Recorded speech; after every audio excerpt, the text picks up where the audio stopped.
Water and fuel indicator glowing on instrument cluster. Stop the engine and park the vehicle with handbrake engaged.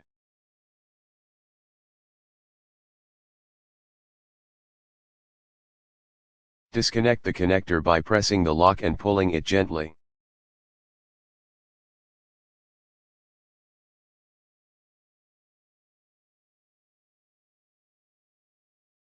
Rotate the sensor in clockwise direction about 2 to 3 turns, water starts draining out. As soon as the diesel starts coming out, then tighten the sensor by rotating in anti-clockwise direction.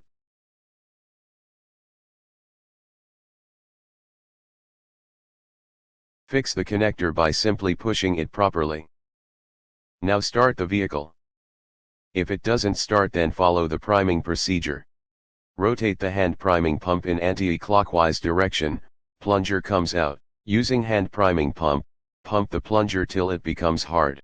Now push the hand priming pump and screw it by rotating in clockwise direction. Now start the vehicle.